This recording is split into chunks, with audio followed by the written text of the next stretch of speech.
And hello, everybody. We think we are live streaming at this time. We hope we are. If not, you'll catch up to us just in a few minutes.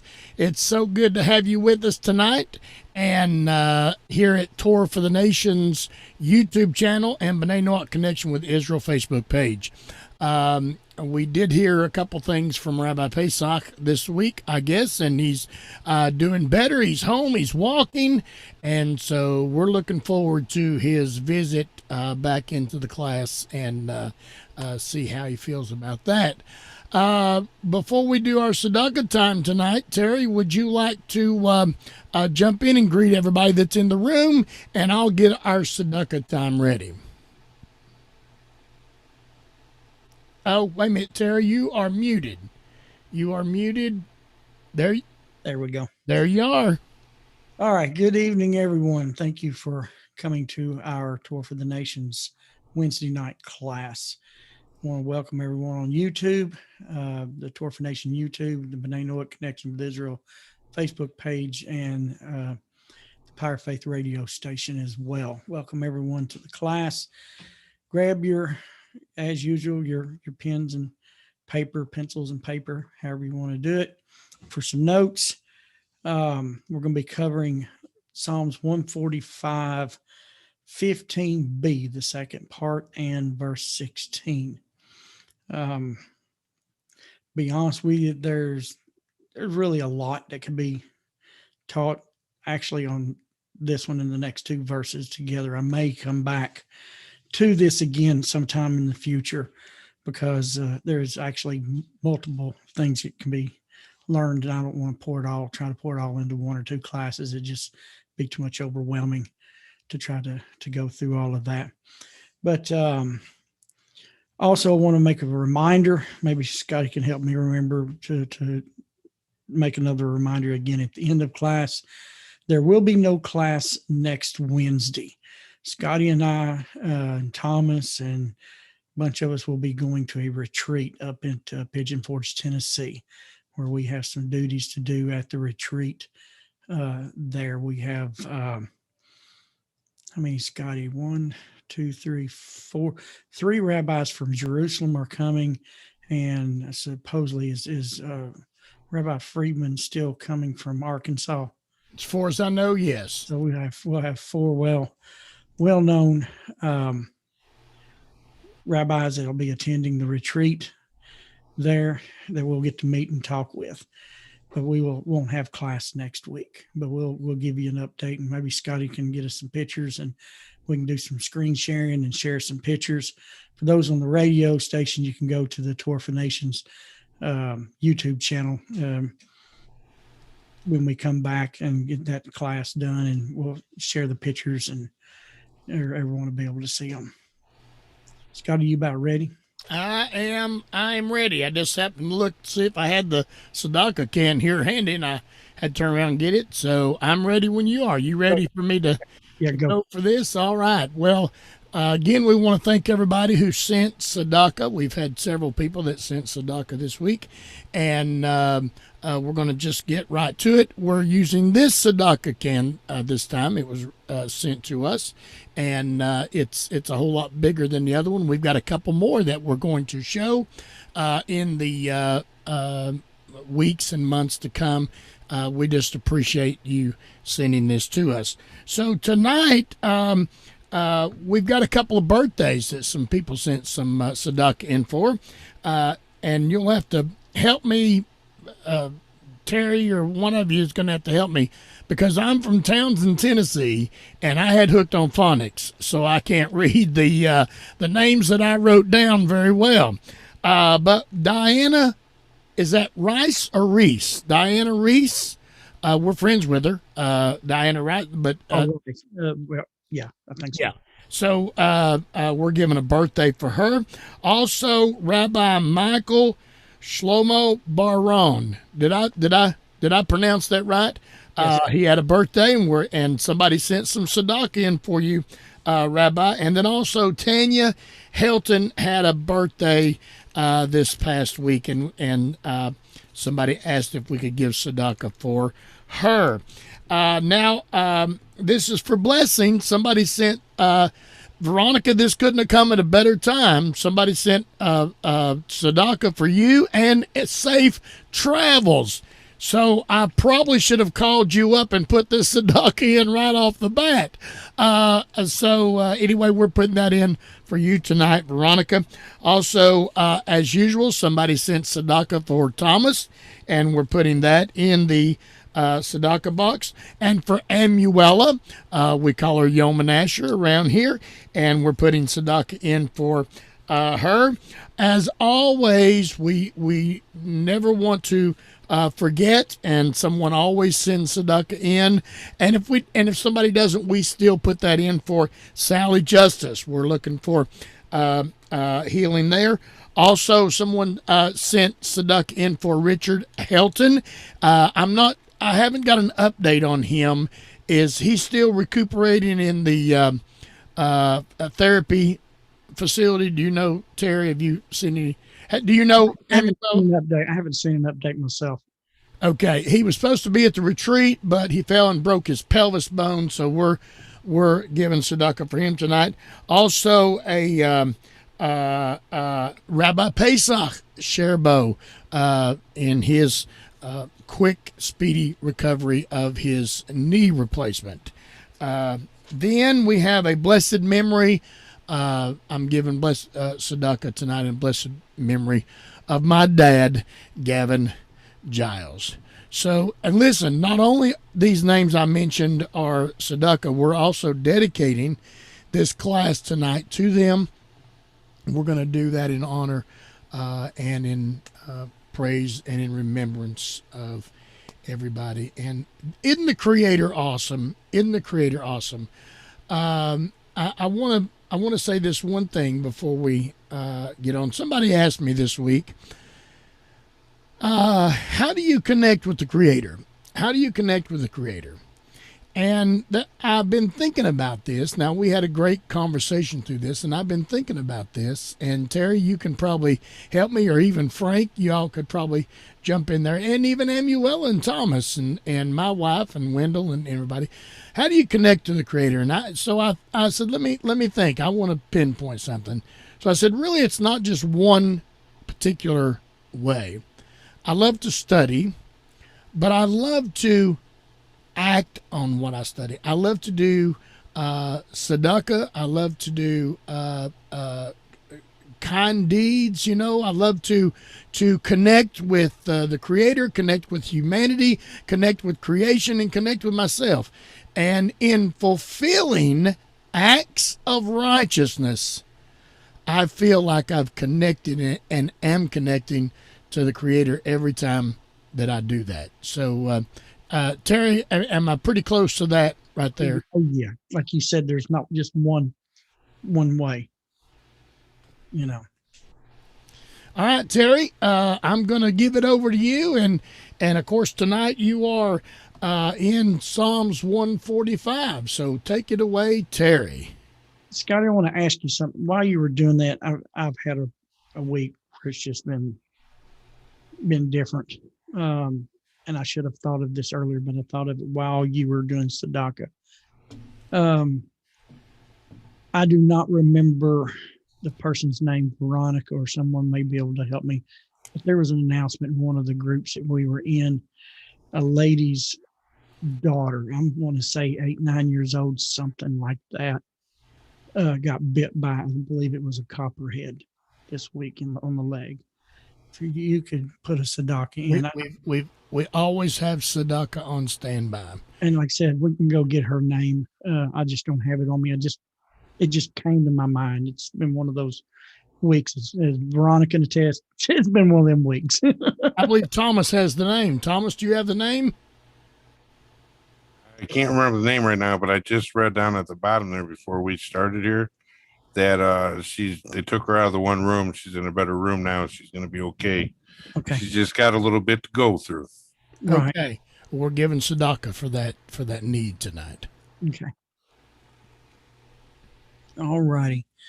It's always so good to remember the needs of our fellow human beings. before we get started. If you want to talk about connecting to the Creator, every human being is in the image of God, is created in the image of God. And when you do acts of kindness toward another human being, you're making a connection with the Creator. I'll just add a little bit to what Scotty added there, but I think he did say that as well. And so that's one reason why we like doing the tzedakah, because it's one of the things we're supposed to do is to do acts of kindness for one another. Terry, can I Go ahead. bring up something that's been on my thought? My lovely wife is listening to this, so I hope this.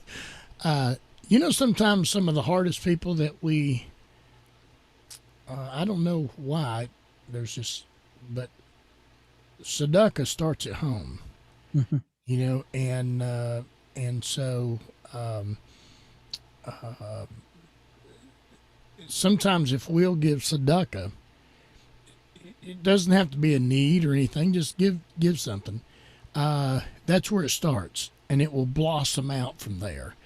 And I just felt like saying that maybe somebody needs to start giving tzedakah at home to your family. Yeah, it always starts at home first. Yeah, bless your family, and then watch it blossom out. Okay, Terry.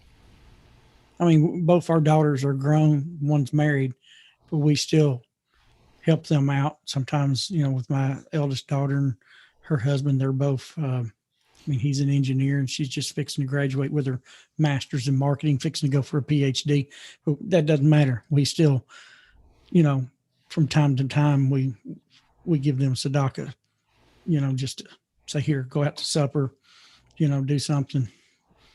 So it starts at home. Yes. Take care of your family first, then work out from there.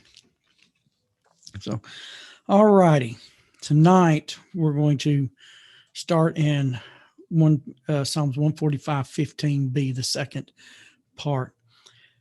As I dug into 15b and 16 since last week, one of the things that stuck out to me, really, what we're going to see is a common thread of the provision of the Creator. Now this tonight is going to be more or less on the provision of nourishment. There's other provisions that he gives that I would like to come back later, and even in these same verses, touch on later at another time. But tonight we're going to be talking about provision of the Creator. And I'm going to read the two together, because I'm going to be kind of bouncing back and forth in my teaching on these, but they're really just together. Psalms 145:15 b says, "You give them their food in its proper time." Verse 16, "You open up your hand and you satisfy the desire of every living thing." It's reading from the ArtScroll translation. Now, there's a lot of questions out there that some people talk about, doing a blessing. We call it doing a bracha.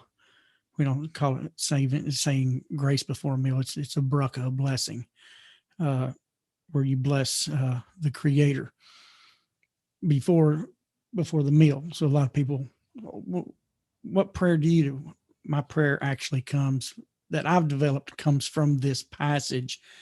You give them their food in its proper time. You open up your hand and satisfy the desire of every living thing.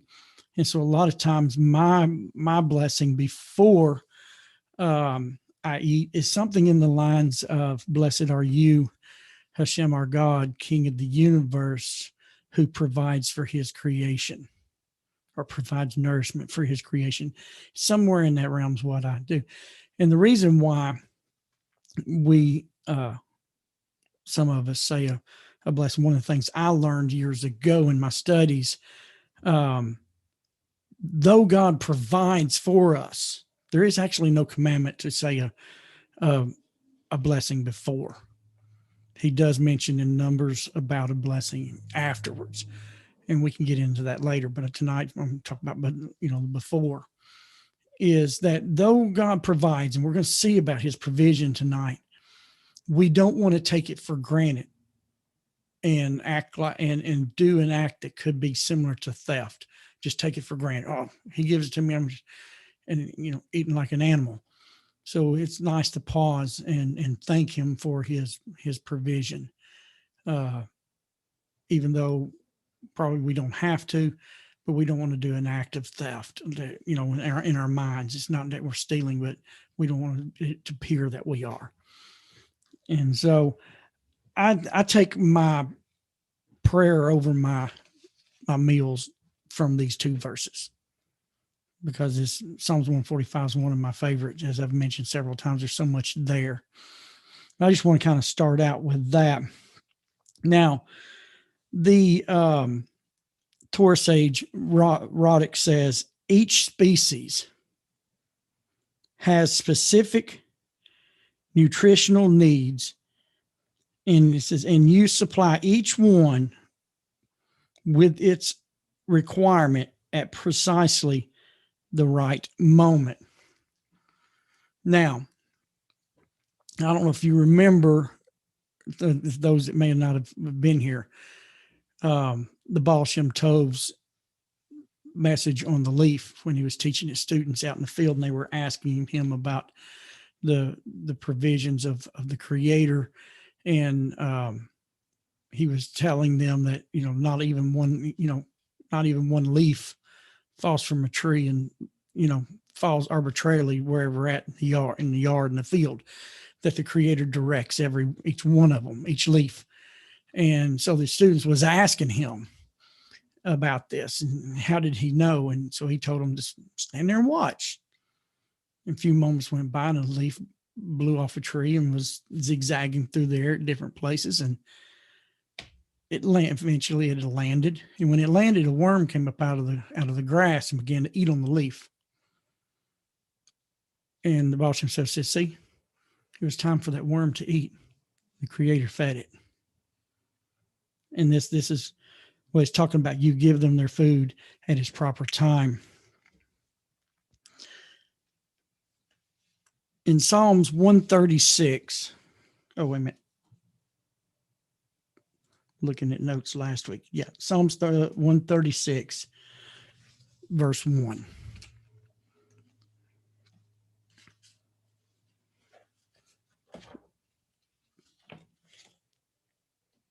Now, this may seem awkward at first with this verse, but once I get into it, you'll see. Psalms 136:1, jot that down in your notes. It says, "Acknowledge it to God that he is good, that his loving kindness endures forever." Matter of fact, there's a song that's written like this, and it's really beautiful. It's a Hodu la'Adonai ki tov ki le'olam chazdo. That's what that verse right there says in the Hebrew. There's a beautiful song that sings that. Rabbi Hirsch says that all the greatness of the majesty of his universal rule, both in nature and in history. To this then is linked the statement. In Hebrew, it says, Natan lachem lachal basor. Or I'll translate it. It doesn't have it translated here, but basically it says, gives bread to all flesh. Gives bread to all flesh. Thus teaching us to grasp in all significance a great truth. Here's where we're talking about. You open up your hand and you give them their food at proper times. And you open up your hand as well. Like I said, I'm going together with these two passages. With the teaching says, this great truth is that every piece of bread a human being earns for himself and his dear ones through honest toil or honest work is to be viewed only as another demonstration of the great ways that God rules. You know, there's a saying, at least within, my generation and before, you'd hear it a lot about a man being a self-made man. And I heard that a lot. One of my dad's friends owned about 10 coal mines in southwestern Kentucky. And, I always heard that growing up, HR was a self-made man. No one is self-made. No one is self-made. No one earned anything. No one earned anything on their own. It is through the rule of God. It says that every piece of bread a human being earns for himself and for his dear ones through honest toil is to be viewed only as another demonstration of the great way that God rules. Remember, we've talked in the past that God has a kingdom. The kingdom has laws, and God operates by these laws, and he rules his kingdom. It says, man does not receive his sustenance only as a result of the operation of pure physical or mechanical law. Much more than that, the fact that man receives sustenance represents the efforts of free, direct intervention on the part of God.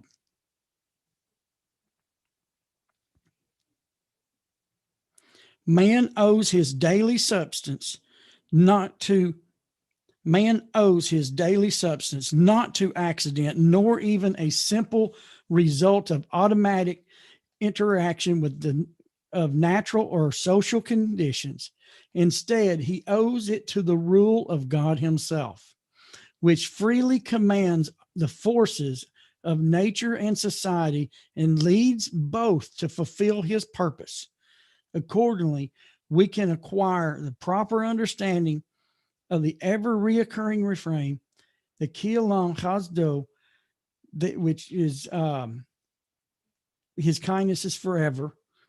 This means that the same almighty loving kindness to which all things are possible, as demonstrated throughout the outstanding acts of God, which are enumerated one by one, is active by the word le'olam, always or forever. It's always forever.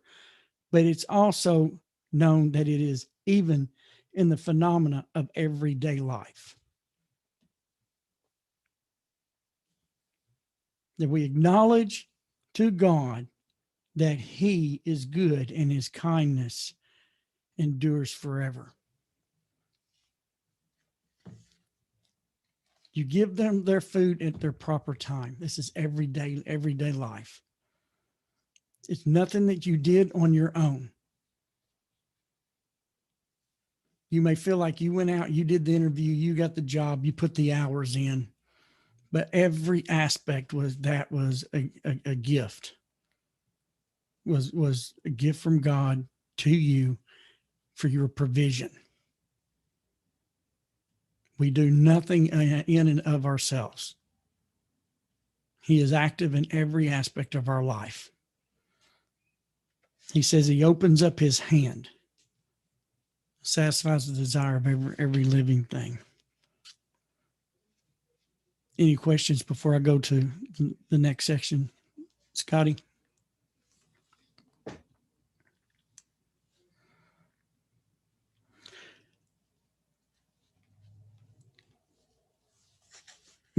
Jot this down. Psalms 111, verse 2.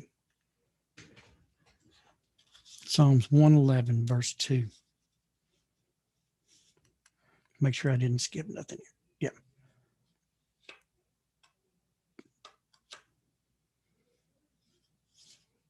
Seems like I'm missing something here. Hold on here.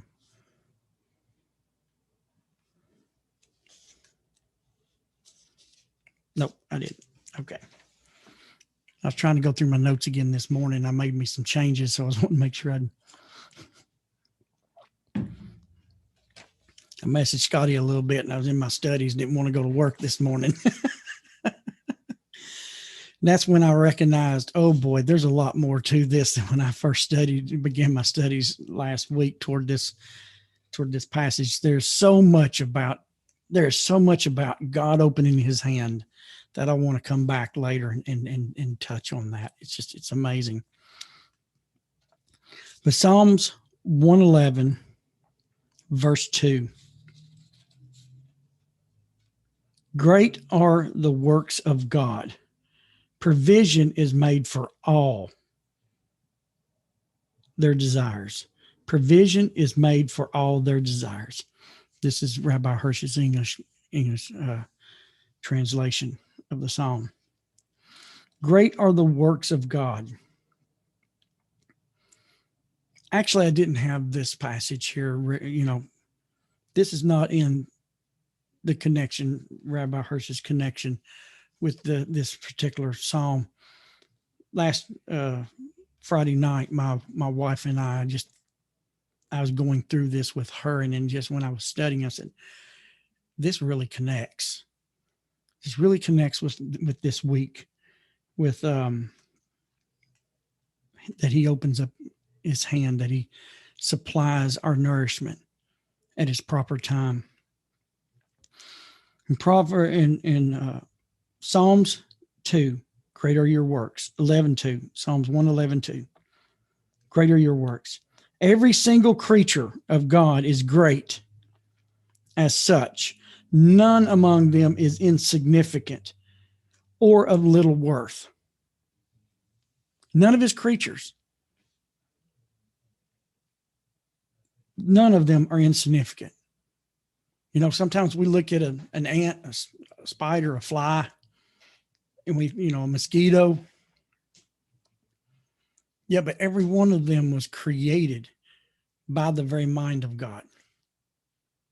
To us, they may become a nuisance, and we swat them, we kill them, we get them out of the way. But yet, each one of them was part of the product. The smallest thing you can think of, or any little creature, little lizard that runs around out in the yard. Everything on this planet come from the mind of God, and nothing is insignificant to him. He did not waste his time making all of this just to be making it. Everything is there for a reason. Matter of fact, there's a cute little statement I learned a long time ago. I don't remember the exact reference, but it's from the Talmud, the wisdom of the sages. And there was a question that's asked. I'll ask y'all. Why did God make man last? Out of all of his creation, of living things, why did he make man last?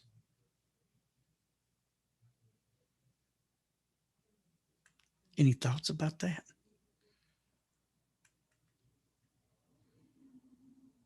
This is really interesting. I hope you can remember. Write this down. Write this question down. Why did God make man last? So that when he gets full of himself and his ego reaches the heavens, that he could be reminded that the gnat was made before him.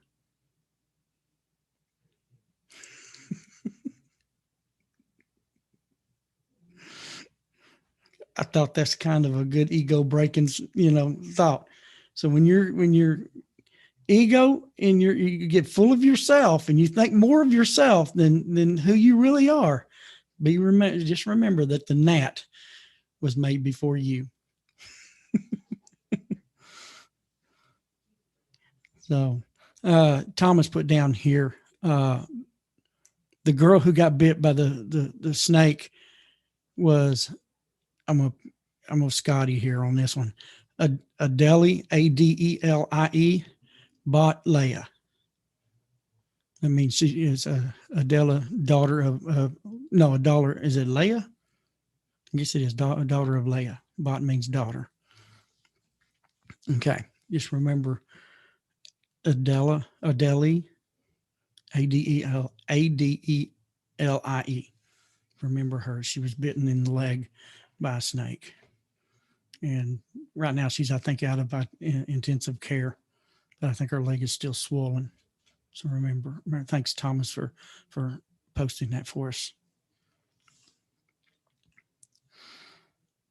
So remember, God's every single creature of God is great as such, and none of them is insignificant or of little worth. God's care extends to each one of them so that God's care extends to each one of them so they may find for itself all it must have in order to live and to develop.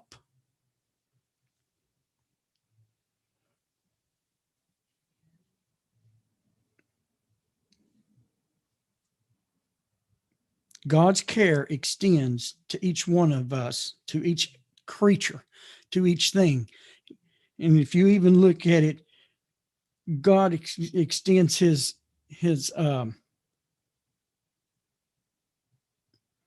care to everything so that it may grow, live, and develop. If you think of that, you think of just the animals, the humans, the trees, anything that's living grows, and the desire of God upon it is that it reach its full potential. Now, Rabbi Hirsch gives us I'm going to continue over here in just a second, but we're going to take a little sidestep over here. Rabbi Hirsch brings this passage up in line with this. In Deuteronomy,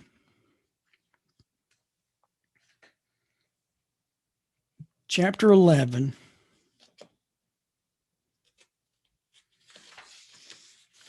verse 12.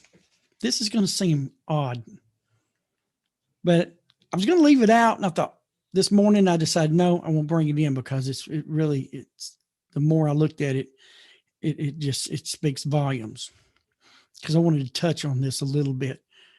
But Deuteronomy 11, verse 12, in Rabbi Hirsch's translation, English translation, it says, a land which God, your God, cares for. And we're talking about Israel, the land of Israel. A land which God, your God, cares for. The eyes of God, your God, are always on it, from the beginning of the year until the end of the year. I know that kind of sounds a little bit awkward with the subject. We're talking about provision. We're talking about God's care for everything. Nothing is insignificant to God. Everything is important. So what does the land of Israel have to do with this? What does the land of Israel have to do with you and I, non-Jewish people? And this is very interesting what Rabbi Hirsch brings out. It says God cares for Eretz Israel. Eretz is the word land in Hebrew. Eretz Israel, the land of God's Torah.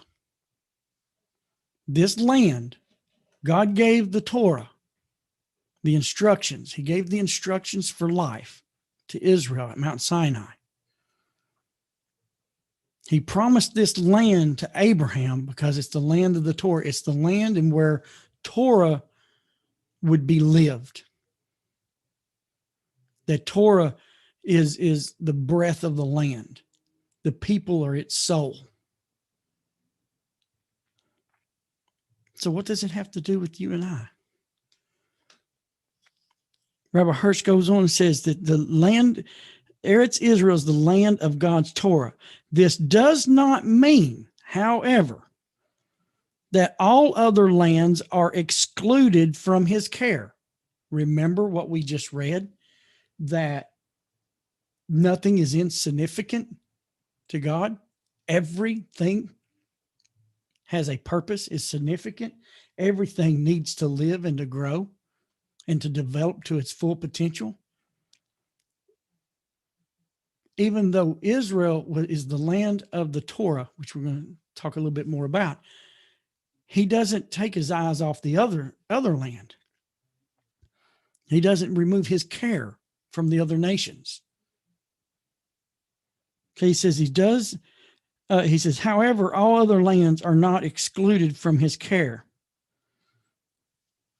For elsewhere in Scripture says the very opposite, that he cares for all lands of the earth. Every land, every nation is a part of him. But the land of Israel has a specific mission, specific job among everything. He goes on, he says that God's solitude, and I looked that word up just for the sake of looking this up. God's solitude for the world of man means his concern or well-being. God's concern and well-being for the world of man is concentrated in his care for the land of Israel. Eretz Israel bears in its midst the historical reminder of the revelation of God's Torah, his instructions. And thereby it also bears in the midst the moral salvation of mankind. For through the moral law that goes forth from Zion to all mankind, this salvation will ultimately be brought about through God's kingdom, will become a reality on all of the earth. Hence, it can be said that flowing from Zion is the condition for the flowering of all mankind.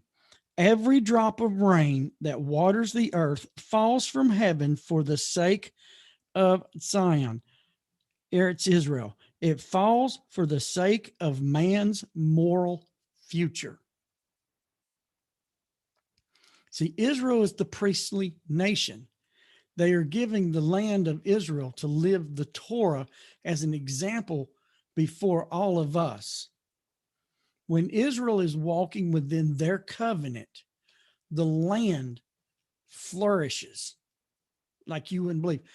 The special holidays that God set up for Israel to observe, like the Feast of Sukkot, there are offerings dealing with water and rain. The rains come. And we can see how what's going on in Israel, God really wants going on over the whole earth. It's the example. It's not even a prototype. It's the example that all of the other lands are to live by. Now, we don't have all the same rules that Israel lives by, but when we live according to our rules, it becomes the same way. I was blessed. A friend of mine took me to Israel in 2003 on a 7-day tour that was put on by the Ministry of Tourism, and it was a solidarity tour. Our guide was an archaeologist. He gave us an archaeological tour, which I loved because I love archaeology and studying things like that. And when we were out in the Negev, when we were out in that area, he was telling us it was barren. I mean, just barren land. And he told us, he says, when Israel started coming back, when the Jews started coming back to the land, you know what all they had to do to grow is pour water on it. And within just minutes and hours, life started coming out of the earth. Just added water, boom, and then it started. If you look at the pictures of where Tel Aviv is at right now, just less than 75 years ago, it was a barren desert. Now it's considered the Miami of the Middle East as far as like the size, and they have interstates. What took us in the United States 200 plus years to get to, it took them less than 50. They are the example. And I thought, how does this tie in to what we're talking about, the provision? This is the flowering of Israel is the condition for the flowering of mankind. It's like I said, what happens there is what we need happening in our lands. When they follow the, their instructions, and we follow our instructions that God gives us, we see what's going on there with the fruits and the crops and the provision and the rain that comes. And when they are doing what they're supposed to be doing, then not only is their land blessed, but then the earth starts to become blessed as we begin to learn to do what we're supposed to be doing. And this is all in the provision. Scotty, I hope I'm getting out what's in my head here when I was studying this morning. No, I think it's coming through great, Terry. I think it's coming through great. That's why we need to just really look. We need to pray that Israel observes the covenant of Sinai in the land of Israel. Because as it says here, that Eretz Israel bears within its midst the historical reminder of the revelation of God's Torah at Sinai, and therefore it bears in its midst the moral salvation of mankind. The moral salvation. And what is going on in our world right now? The opposite of moral and ethics. As I said in a few classes back, Mayberry, it's a ghost town. Mayberry doesn't exist in our society. Walton Mountain, it's been totally torn down. The ethics and the morals that we seen that like those two shows in our country demonstrated what we're supposed to have doesn't exist. And Israel is supposed to be our example for morality. And that's what our instructions, the Sheva Mitzvahs B'nai Noach, they are moral. It's moral and ethical behavior. That's all it is. That's how simple it is. We don't have all these other rules that Israel has to do as priest. We have rules to direct our moral behavior, and we learn that from Israel because it's part of the Torah, which we will be getting into later. Rabbi Hirsch goes on in Psalms 111, verse 2. He says, when God made the world, he took into consideration even the smallest of creatures. He did not give life. I love this right here. God did not give life to any being for which provision had not been made in the world of his creation. I'm going to read that again. God did not give life to any being for which provision had not been made. He opens up his hand and he satisfies the desires of all humans, of all creatures, actually, what it says. The thought that no creature is too insignificant for God's loving concern should make every thinking man aware of the fact that every living thing on the earth deserves respect because it bears the stamp of God. And thus, we too ought to respect ourselves as creatures of God. It's powerful. Every living thing on earth deserves respect because it bears the stamp of God. Every human being. That's the reason why within the moral life that God instructs us to live, racism doesn't exist. Because every human being, regardless of color, nationality, language, bears the stamp of God. And when you When you hate another person because of their race, of their color, or their gender, male or female, or their nationality, their language, their culture, the part of the culture that's godly, you are disparaging the very stamp of God.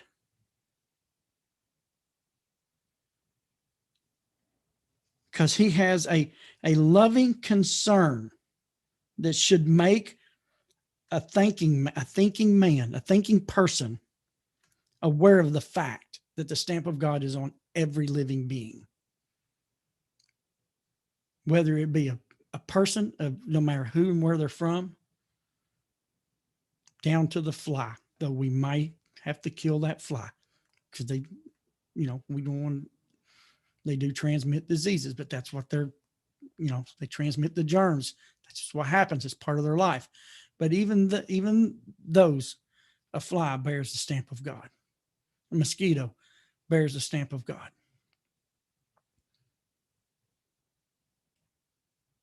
A horse, a dog bears the stamp of God. It's why we don't abuse animals, because it bears the stamp of God. It's why we don't hate and kill other human beings, because they're created in the image of God. And when we act against these things and we become cruel to the nature, we become cruel to human beings. We become cruel to the Creator. Scotty talked about being connected to the Creator. How you treat the creation and how you treat another human being is a connection to the Creator. It's how you treat the Creator.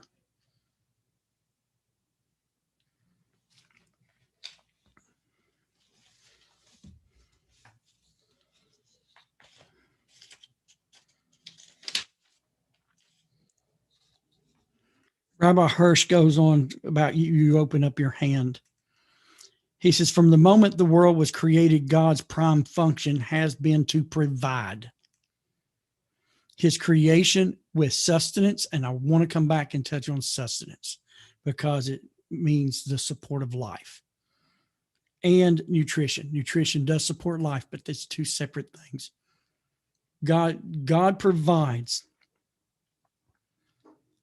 From the moment of the world was created, God's prime function was to provide his creation with sustenance and nutrition.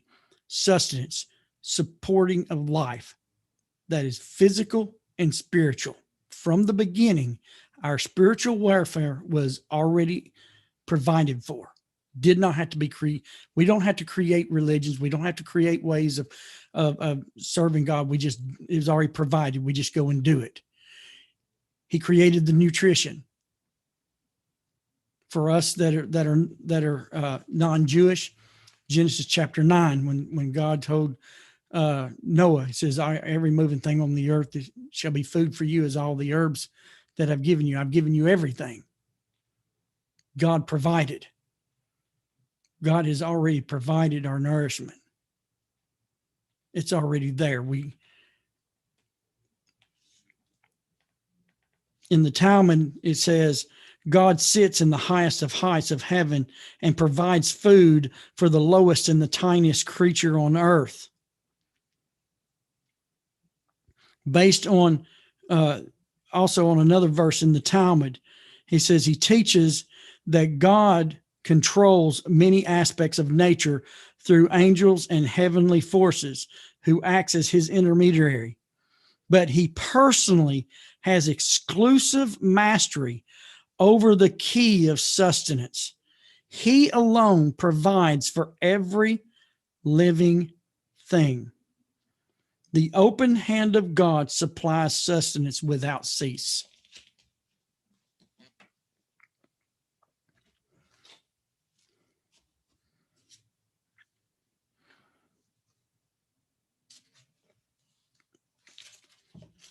This last week, I was sharing with a friend of mine at work a little bit of what I was bringing tonight.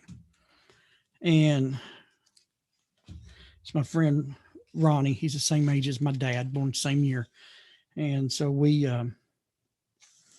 become real good friends. We have a lot of similarity things to talk about in music and things in life.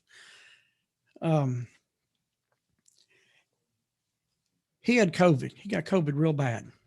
He was in the intensive care. He got COVID pneumonia. Almost died. Almost died from it. It about destroyed the majority of his lungs. He's coming back to work now. He's actually gaining strength. He's even, I can tell he's even still healing from this. But he's 73, 74 this year. He told me the other day, he goes, I was talking with my wife the other day because I went a month and a half. I was in the hospital out of contact with my wife and all family. I only was in contact with the nurses and doctors for about a month and a half. And he's a very major family man. Major family man. That right there just about ruined him, not being able to be in contact with his family because he's very family oriented. But he was telling me, he was talking with his wife over the weekend about what he was going through in the hospital, his mind, his thoughts. He thought he was dying. And he told me a couple of times, and I had him repeat it, I wrote it down. He looked at me, he goes, people do not take time to enjoy the things that God has already given them. God's provision. He goes, we live right here in Southeast Tennessee. And Tennessee is in itself as a state has a lot of waterfalls. And so Ronnie and his wife, he was showing me pictures. They got out last weekend and in the car and just went to the waterfalls that were here locally. Went to Ball River Falls over in Tellico and places like that. It's really beautiful over in the mountains. He said it took COVID for him to recognize that he didn't take advantage to what God had already given him. And I got to thinking about that over the last couple of days, and even in myself, how many times are we running after something, working extra money for that extra want that this extra, want this, want that, by walking past what was already given to us. God provides. It's up to us whether we stop and take in that provision.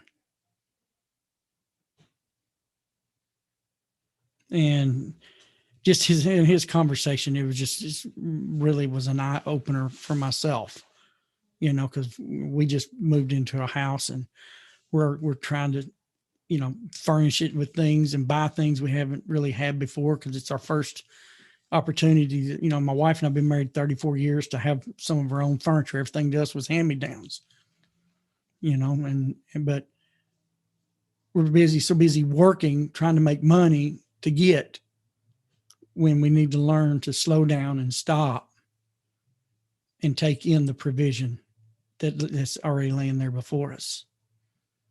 Because in a matter of moments, it all could be gone. I remember the day at work, and Ronnie battles with sinuses. He's a hunter. He's in his 70s. He still likes going hunting. And here, this area with all the foliage, as you can see behind me, is Middle Tennessee. It looks just almost like where I live right here myself. But with foliage, you have a lot of sinus issues. And that's a major issue in this area. Chattanooga is number one in sales in allergy and sinus medicine in the nation.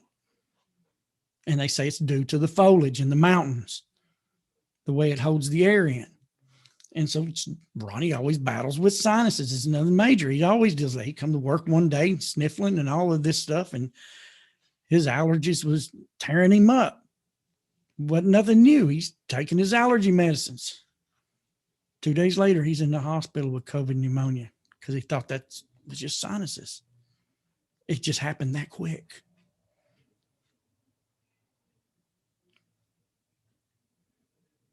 And you talk to him today, he really looks at life a lot different. Matter of fact, another lady we work with that my wife works with, we work at the same place, and a Toyota dealership. I'm in the parts warehouse. She's up top on the internet. One of the ladies that's in the pre-owned section across the street, she got it. And she's been telling my wife the same thing. She does not look at life the same anymore. She's looking at the provision that's right there in front of her and taking hold of the provision of that God has given us. And I was telling Scotty, as I got to thinking about this, it goes all the way back. We're all bad about this. All the way back to Genesis chapter 2, and Genesis chapter 3, where God brought the Adam and Eve, and they were in the garden. He says, all the trees are there for you, but this one's mine. Don't touch it. You go on in Genesis 3 and you see that they looked and they desired and they took and they end up taking. They walked past the provision of God to take what they wanted.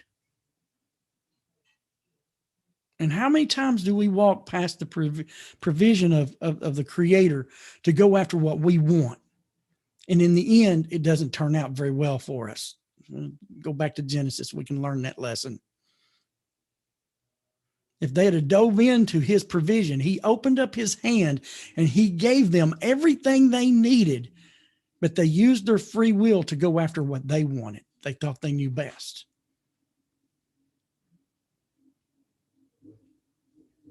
And it's all the way back to the beginning. It's why Genesis is so important. You can. I've been studying Genesis now for years. Don't even hardly get out of it because there's so many lessons there to learn.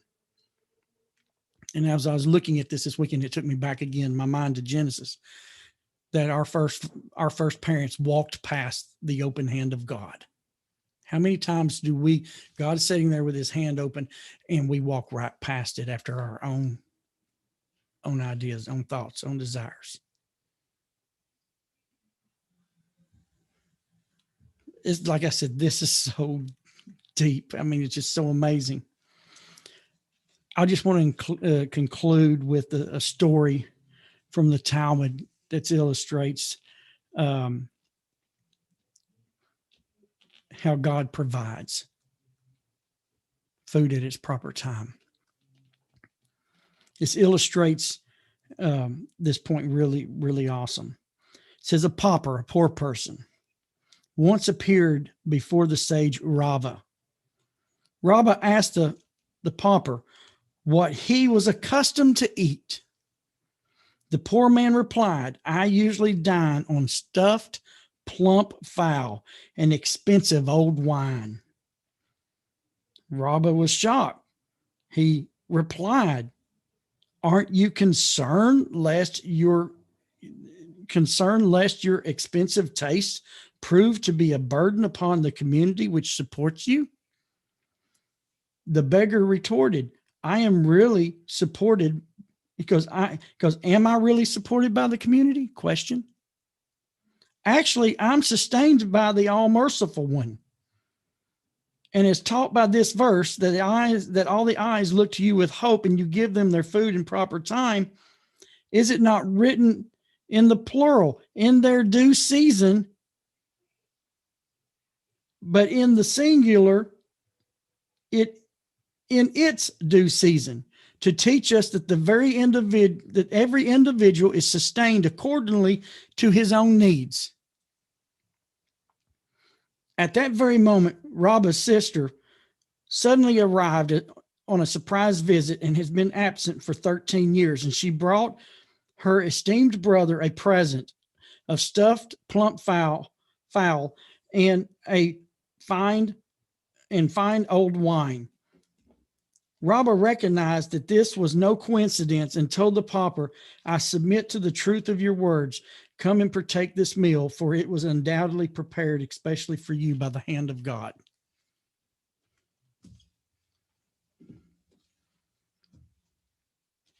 So are you truly supported by your job, your paycheck? or is it the open hand of God?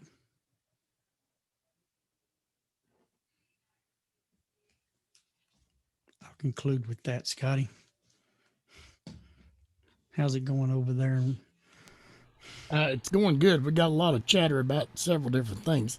But before I jump into those things, I don't know if you saw the chat. Sally had Oh no, I didn't. I'm sorry. She had a pretty good question when you was talking about the little girl, I guess, that got bit by the snake, and simply says, "Can we abuse things like copperheads and water moccasins?" What do you mean abuse? Well, I'm thinking. I don't know. I'm thinking she's meaning, can we abuse them? Like, I don't know. Or say like kill them. Yeah. And I love anything that can anything, even a deadly spider. We have you to protect life. Yes, you come first. You human beings come first. Yeah, Amuela gave that answer. Kill to save life. I think that's what she put on over there. Yeah, I mean, even when it comes to a brown recluse spider or a black widow, anything that can cause harm to your life. No, your life is important to God. The animal's life is important too, but sometimes our life and their life doesn't mix. Yeah. If the path crosses, you come first. Strongly. Yeah. Because you're the one that's created. Everything created is created with the stamp of God, but only humans are created in the image of God. Right. So therefore, good point. You come first.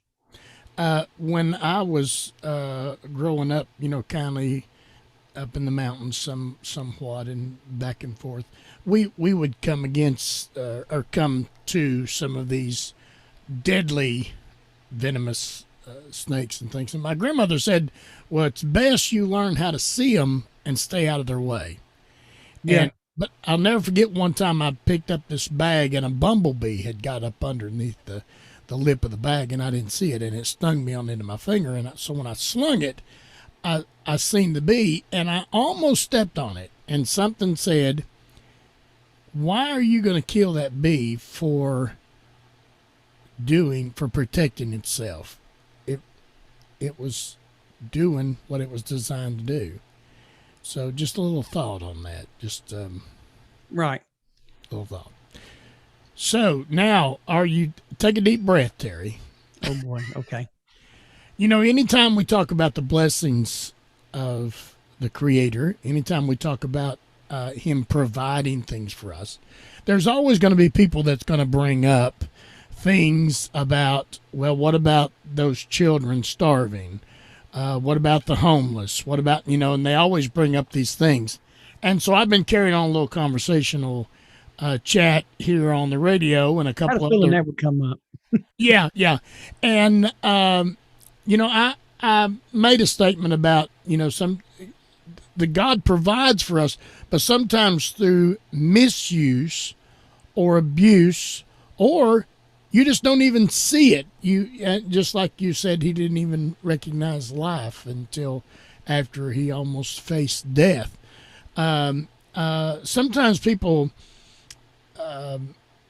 misuse or abuse what the Creator has given us. Also, I put in this little statement. I'm going to have you jump in here in a minute, Terry, and just kind of roll with this. But also, sometimes, I see the pictures on TV of the people way over in other countries that are starving to death. But, I've got people right outside my front door that's starving. And those are the ones that I really worry about. And so maybe they're put in my path for me to help. So anyway, Terry, go ahead. That is a difficult situation.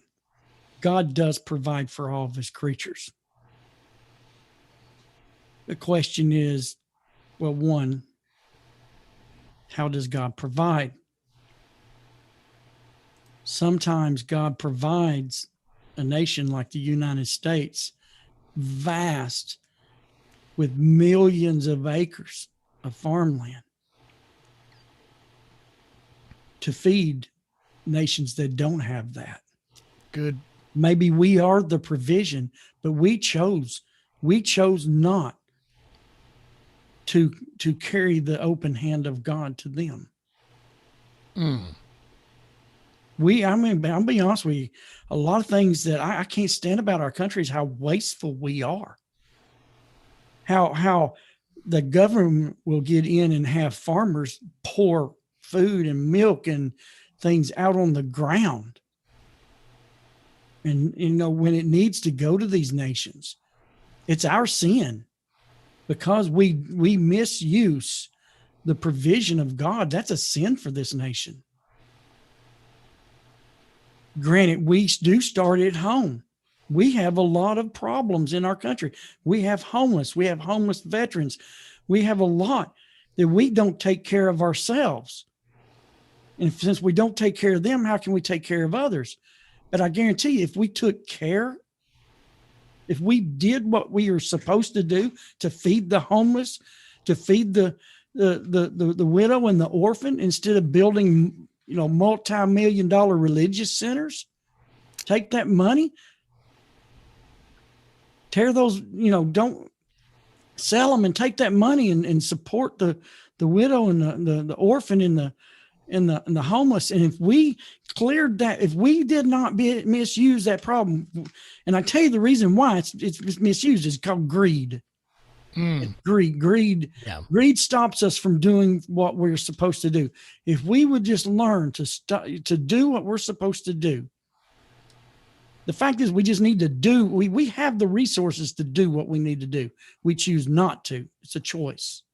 Yeah. And I'm talking about we as a people, not as individuals, because there are individuals out there that are freaking amazing and what they're doing everything they can do, but they can't cure the world.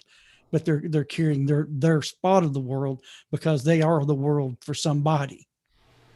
But if we clean this up in our land, we would have to give our part of our provision to another nation, that's hungry and starving, just so it doesn't rot. Mm-hmm. We could heal that land with our bounty.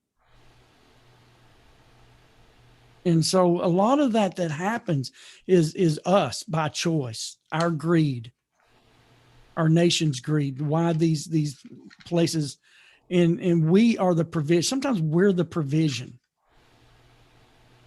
and we don't follow through with it. Good, great point, Terry. Great point. It's just like I read on a side note, there's a Jewish friend of mine wrote he's very knowledgeable in history. Okay. And I'm a Southerner. I'm a proud Southerner. Okay. That's who I am. I believe what happened in the Civil War. Most people don't understand the Civil War. It was it started out as a battle of economics over money. The North wanting to come down and take control over businesses and things like that in the South. And we said, no, that was the beginning of the war. It was started out as an economic secession. Most people don't understand that because lies have been brought in. But he wrote a paper on why the South had to lose. And, as a Southerner who is a proud Southerner, I really enjoyed what he wrote, and it really made sense. And based on what he wrote on a historical issue, I have to agree.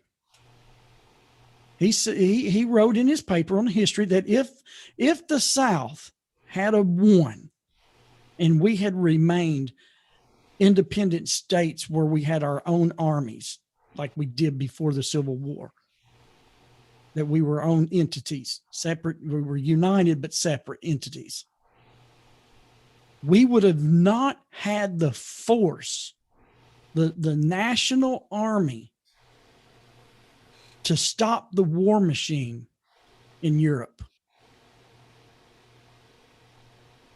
That the South had to lose because there was a coming war that the nation would have to unite under one thing, one name, the United States, and we would have to go to Europe and stop that war machine from it already killed millions and millions of people and disabled if they didn't like, if you were the wrong color of hair and disabled or had Down syndrome, they were, or you're different people like the Jews and the Poles and all of them, they killed them.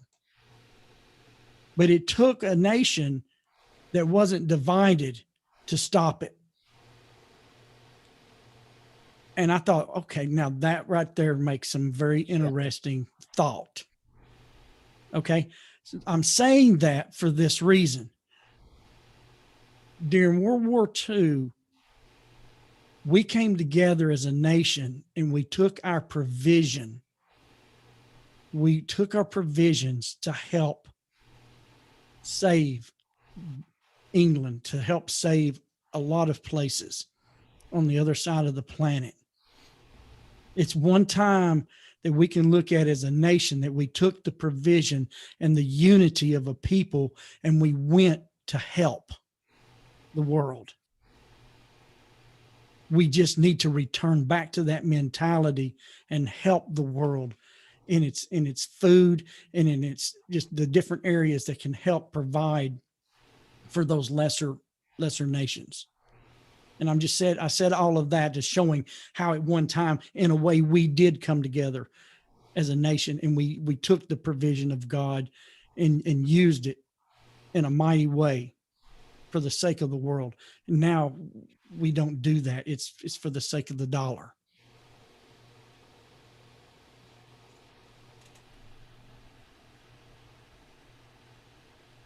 Amen. Go ahead, Scotty. I may have went off track there a little bit, but it just in my mind it linked. Yeah, it was good. It was good. It was good. It was good. All right. Well, I think you pretty well. Any other questions or anything? No, I think you satisfied that pretty good right there. So, all right. Well, any questions from anybody on? I've been kindly watching over there, but Amuel and Thomas has been taking care of the Facebook and YouTube. Anybody here got anybody in the Zoom room have anything to ask or say or bring up? Frank, it's good to see you tonight. Yeah, welcome, Frank. Welcome, Wendell and Veronica. Hey, can you hear me? Yes. I was thinking the whole time he was talking about the nation, not, maybe we weren't fulfilling our role in provisions, but I was going to tell you one of the few moments when I was overseas with the Army, and I was in Kosovo in the Balkans. And one of the worst things you can do in the Army, and you've probably seen a lot on TV, one of the worst things you have to do sometimes is cordon off a city and go house to house searching. It's terrible. But I was feeling really low about our country and mission and a lot of things, sort of, because I've seen so much without while I was there and realized we lived such privileged lives at that point. Eastern, growing up in Eastern Kentucky, I hadn't seen much of the world. I grew up military and traveled a lot, but that was when I was young. But to really see it and experience it as an adult was different. But I did. I went into this building, and when I say they had little to nothing, they had little to nothing. I mean, the average home, the normal thing was to see everyone sleeping on a sheet or a quilt, no beds, nowhere. If they were kind of well off, they had a mattress, but the majority just rolled out mat on the floor. And I step into a closet and I look, and there's these white sacks that said U.S. wheat. We'd been feeding those people U.S. wheat. They had these big 50-pound sacks. They'd save the sacks. And we're going to use them, this is cloth sacks. Use it for all kinds of things, but it said right on it, U.S. wheat. And that for me was a moment I actually felt pretty good about our country and what we were doing at that time. I didn't even know that we were giving them anything. But they were very, they needed it, put it that way.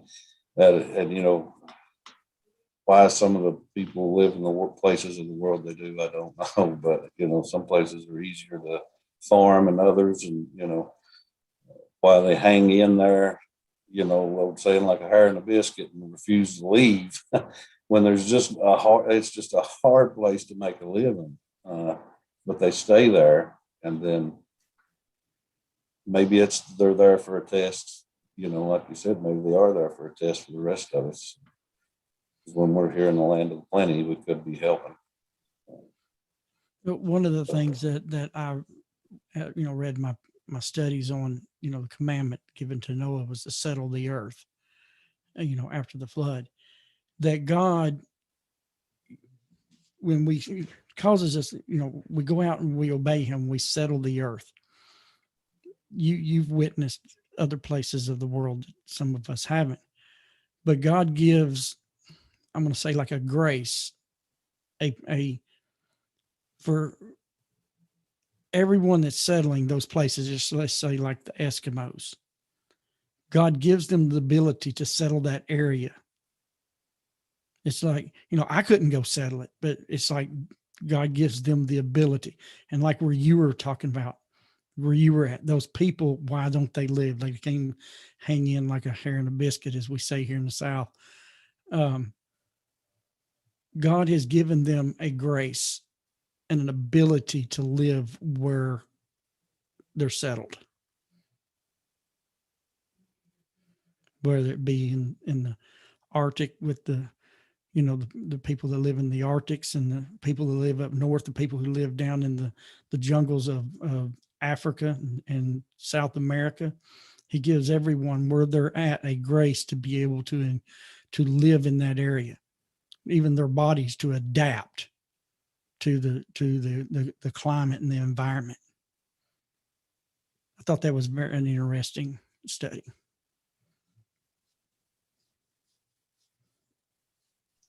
Yeah, I've never really thought of it like that, but that makes sense. Their bodies are adapted. Eskimos can take the cold better than somebody living in the whole lot South. better than me. Yeah, way better than me too. So, you always talking about Terry, Scotty asked about how to connect. How do you connect with the Creator? Something that's always stuck out in my mind. I know you guys know Rabbi Mitzraki, Joseph Mitzraki, and he's a bit of an eccentric sometimes, and he gets really carried away. And I really enjoy listening to him, but he breaks things down sometimes in the simplest thing.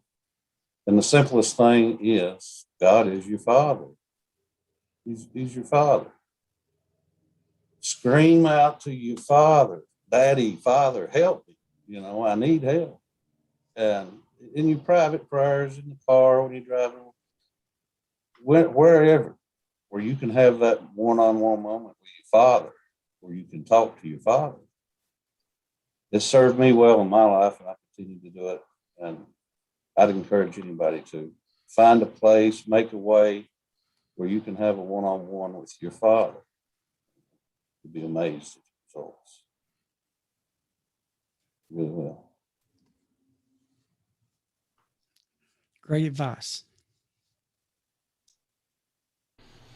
All right, Terry, we're coming to an hour and 20 minutes, and are you pretty well through for the night?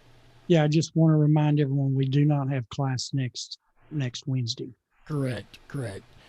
We may try to share some pictures, or maybe go do a little bit of a live feed. We'll have internet up there. We may try to jump on and say hello to everybody, and like like Terry said, we'll try to post some pictures throughout the event, and When afterwards too. yes, afterwards too. Hey,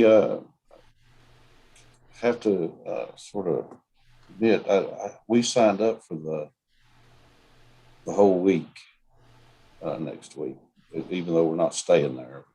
Signed up, but to be honest, I've not had a time to sit down and really go through it. How does that work? We show up at a certain time, and sign in with you guys, find you, and so we know where the events or whatever's happening, for that day. As far as I know, if you'll on Monday, as the people come in, those that's going to be staying in the cabins or in the campground, or those of us that are driving in, if you'll come on up Monday and get signed in and find out the events and things that's going to be happening throughout the week, that would be what I would recommend. Just come in Monday morning if you're able to do that. Or whenever you can Monday. It doesn't have to be exactly Monday morning. I don't know how your work schedule is, but if you'll just come on up and basically meet and greet, we're going to have some great conversations. So Yeah, I'm not going to be there till Wednesday. I couldn't get off work, so I'm going to be there Wednesday, Thursday, and Friday. I think Jacob's coming on up on Monday. If hope I'm not overstepping my position. I think that's what he's going to do, and we're going to try to be there. And there's going to be some great things going on. I can't wait till Terry gets up there. Be up there Wednesday morning. We'll leave here about 6:00. So, all right. Well, I want to tell everybody we so much appreciate you coming in and spending time with us tonight. Those of you that are listening on Torah for the Nation's YouTube channel, remember to like, share, hit that notification bell so you'll be notified every time there's a new video or something that comes up and is posted. You'll get a notification for that, and subscribe to that YouTube channel. Also, those that are listening by Torah for the Nations, B'nai Noach Connection with Israel Facebook page, share that video if you would. It's a public video. I love the way Rabbi Pesach put that together. It's a public forum, so you can share that video and do a friend request. Those of you that are listening to this video and this is the first time you've heard the term B'nai Noach Connection with Israel, we want to invite you to come over and see what we're all about, and give that thumbs up. So, and hopefully your replies are good replies. I would say that we erase those debaters and we don't debate. We don't debate. Yeah, we enjoy teaching. I was in a debate group for 2 years, and roping the win is a whole lot more prosperous. Yes. Yeah. So, all right. Well, everybody, we thank you so much, and we will not see you next Wednesday.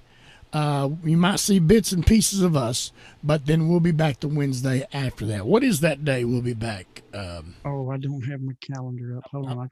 I'm going to look real quick. That's 28th. 28th. Thank you, Thomas. 28th. And we will continue with 145 verses 17 and 18.